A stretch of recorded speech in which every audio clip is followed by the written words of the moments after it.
Here's a sentence that should not make sense, and yet it's exactly what happened at the NATO summit in Ankara last week. Mark Carney stood in front of the cameras and admitted out loud that Donald Trump won the argument on defense spending. He said it plainly, no spin, no hedging. And most of the coverage stopped right there because that quote writes its own headline. Trump pushed, allies caved, Carney conceded, case closed. Except it isn't closed, because within the same 48 hours that Carney was handing Trump a rhetorical victory, he was quietly finishing a structure designed to make Canada far less dependent on the very man he just praised. And when you line those two moves up next to each other, you realize the concession wasn't a surrender at all. It was cover. So today, I want to walk you through what actually happened at that summit. Why Carney would ever hand Trump a win in public, and what he was building with the other hand while everyone was busy writing that won the argument story. Because if you live in this country, this is not a foreign policy footnote you can scroll past.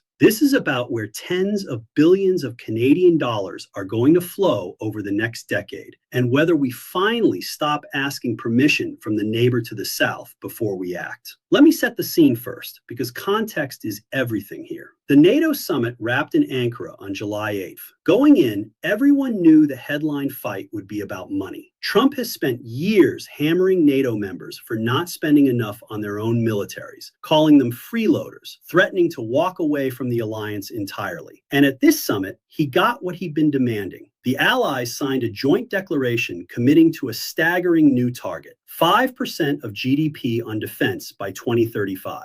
That is not a small number. For most of these countries, that more than doubles what they were spending just a few years ago. So when a reporter asked Carney about it, he didn't dodge. He acknowledged that Trump had, in effect, been proven right on the core point that Europe and Canada had leaned on American protection for too long and hadn't paid their fair share. And here's the thing on that narrow point. Carney isn't wrong to say it. That's what makes the moment so effective. He gave Trump a real concession, not a fake one. And by doing that, he made the story about agreement, about unity, about Trump winning, which is exactly the story that lets a much bigger move slide by unnoticed. Because let me tell you what else Carney did that same week. He didn't just nod along to the 5% target. He locked Canada into a brand new financial institution, one that Canada owns, hosts, and helps steer. Built specifically so that allied nations can fund their militaries without needing Washington in the room. It's called the Defense, Security, and Resilience Bank, and the founding roster reads like a message. 9 nations signed on. Canada is the only G7 economy among them, and the United States, the country that has anchored Western defense for the better part of a century, is nowhere on that founding list. Let that sink in for a second. In public, Carney says Trump won the argument on defense. In private, he's finishing a bank whose entire reason to exist is to reduce how much the West has to rely on the United States to get its defense dollars flowing. Those two things are not contradictions. They are the same strategy. Agree with Trump loudly on the thing you were going to do anyway, spending more, and use the goodwill from that agreement to build the escape hatch quietly. Now, I know some of you are already thinking, a bank? Come on, how is a bank a big deal? And I get it. The phrase defense bank makes most people's eyes glaze over. So let me explain what this thing actually does in plain language. Because once you understand the mechanics, you'll see why this is the real story and not the won the argument quote everyone ran with. Here's the problem it solves. Building military equipment takes years, sometimes a decade. Submarines, fighter jets, artillery systems, ammunition plants. None of it happens overnight. That means defense companies and governments need long-term, patient money to fund production. But regular commercial banks have spent years backing away from the defense sector. It's politically messy, it's slow, and a lot of lenders simply won't touch it. So the money is expensive and hard to get, which means every country ends up paying more to build less. What this new bank does is step into that gap. It uses a strong, top-tier credit rating to offer guarantees and cheap,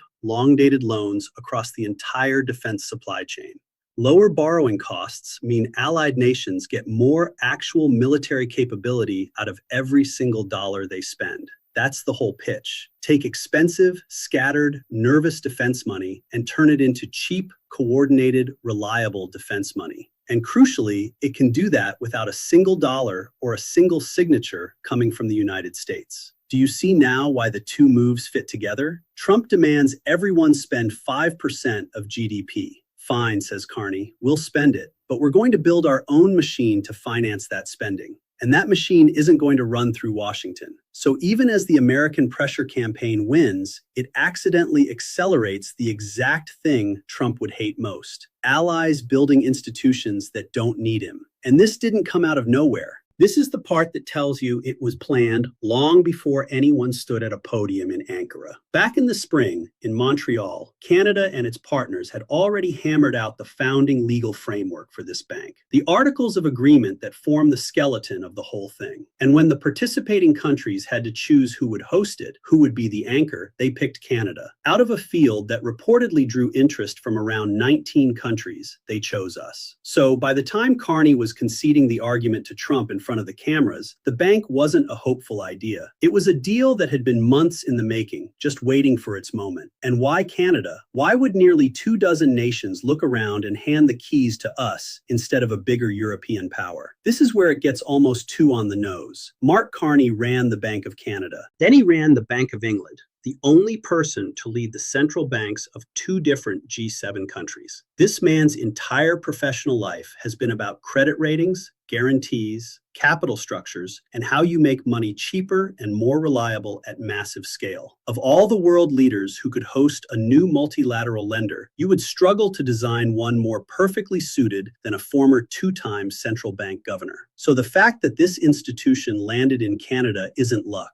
It's the direct result of who Canada happened to elect. His background is the strategy, and the people actually building this thing are not politicians winging it. The lead negotiator is a senior figure from Canada's own development banking world, someone who understands the actual plumbing of how capital and credit work at this level. The institutions circling the project reportedly include some of the biggest names in global finance, major American and European banks, alongside Canada's own largest lenders. The goal is to have the thing operational by 2027, with partner countries taking the framework home to formally ratify it. So when you ask the fair, skeptical question, is this a real bank or just a nice press release from a summit? The answer is in the details. This is being assembled like a genuine financial institution by people who have built genuine financial institutions before. Now here's where I want to zoom out, because there's a deeper reason this matters, and it's got nothing to do with military hardware. It's about a word we don't like to say out loud in this country: dependency. For generations, Canada's entire strategy in the world has rested on one quiet assumption: that the United States would always be there. Our security ran through them. Our trade ran through them. Roughly 3/4 of everything we export goes to one customer.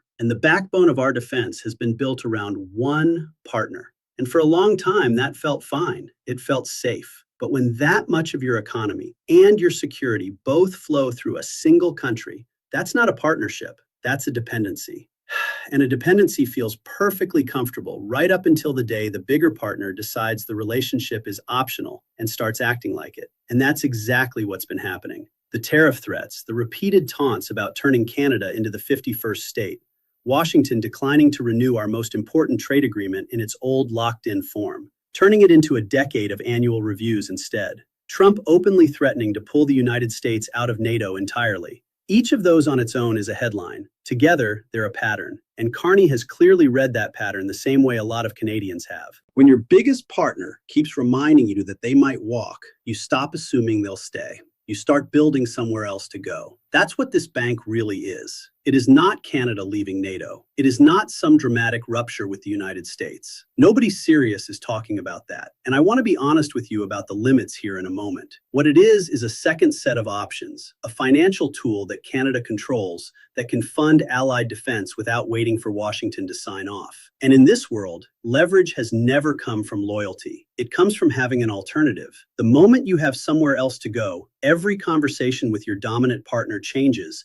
because they can no longer assume you have no choice. So the Trump won the argument line in that light is almost a piece of misdirection. It cost Carney nothing to say it, because Canada was going to raise defense spending regardless. And doing it lets Trump feel like he steered the whole thing. Meanwhile, the actual structural shift, the bank, the diversification, the new partnerships, quietly moves forward with far less scrutiny than it would get if the headline read, "Carney builds institution to bypass the United States," which functionally is closer to what happened. Now, I promised you the honest counter, and I'm going to give it to you because I'm not here to sell you a fairy tale where Canada suddenly doesn't need its largest neighbor. There are real limits to all of this, and you deserve to hear them. First, the founding roster is thin on heavyweights. Yes, Canada is there. Yes, several allies have signed on, and Turkey has now formally confirmed it's joining as a founding member too, which is genuinely significant. But the biggest European economies, the countries with the deepest pockets, are not full founders yet. Some are watching from the sidelines. A defense bank is only as powerful as the capital behind it, and if the largest players hang back, its financial firepower stays limited. The whole model depends on scale. If it stays small, it's a symbol more than a force. Second, ratification is not automatic. Signing a framework at a summit is the easy part. Every partner country now has to take this home and get it approved through their own political systems. And that's where good ideas often go to die. Governments change, priorities shift. A project that looks unstoppable in July can stall by the following spring. Operational by 2027 is the goal, not a guarantee. Third, and this is the big one, you cannot unwind decades of dependency with a single institution. Three-parters of our exports still go south. Our militaries are still deeply intertwined with American systems, American parts, American intelligence. A defense bank does not change the fundamental gravitational pull of living next to the largest economy on Earth. This is a first step toward optionality, not the arrival of independence. Anyone telling you Canada just cut the cord is overselling it badly. But here's why I still think this is one of the most important moves Carney has made, and why the one the argument framing does him a disservice. Because direction matters more than distance when you're this early. For decades, the direction was always deeper into dependency, more integration, more reliance, more assuming Washington would always be the answer. What changed in Ankara is the direction. For the first time in a very long time, Canada is building an institution on its own terms, hosting it, steering it, and deliberately leaving room for the United States to not be at the center of it. That is a genuine break in the pattern, even if the numbers are still small today. And think about the timing, because the timing is everything. Carney could have picked a fight. He could have gone to Ankara and pushed back hard against Trump, made speeches about American bullying, turned the whole summit into a confrontation. Some people wanted exactly that. Instead, he did the opposite. He agreed with Trump on the one point where agreement cost him nothing: defense spending. And he used that agreement to lower the temperature while the real work got done underneath. That's not weakness. That's a central banker's instinct. You don't win by shouting the loudest. You win by controlling the structure while everyone else fights over the headline. So let me pull the whole thing together for you, because I don't want you walking away with just a clever quote. Here's what actually happened last week. Stripped of the spin, Canada agreed to spend dramatically more on defense, giving Trump a public win. Canada simultaneously locked itself into a new Canada-hosted financial institution designed to fund allied defense without depending on the United States. Canada picked up new defense partnerships along the way, and for the first time since the Cold War, actually hit the 2% NATO spending benchmark it had been missing for years. And it did all of that while the coverage stayed fixated on three words: won the argument.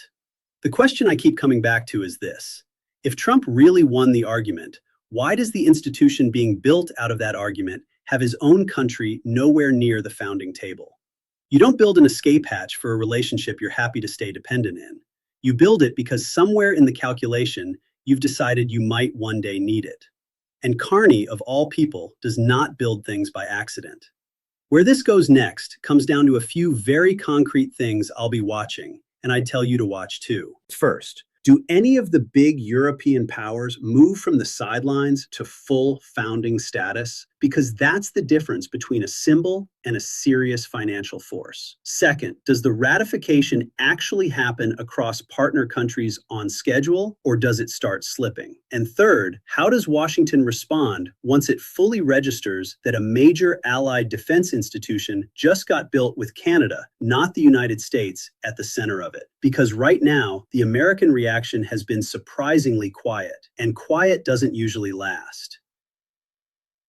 That's the piece nobody's putting together, and it's exactly the kind of story this channel exists for. The move underneath the move, the structure hiding behind the soundbite. If you want the honest version of Canada-U.S. relations, the defense story, and the Carney versus Trump chess match without the spin from either side, this is the place for it. I'm Laura Hayes Point. And if this made you see that won the argument headline a little differently, do me a favor and subscribe so the next breakdown finds you the moment it drops. Tell me down in the comments, do you think Carney conceded to Trump, Or did he just pay a cheap price to build something Trump can't control? I read them, and I'll see you in the next.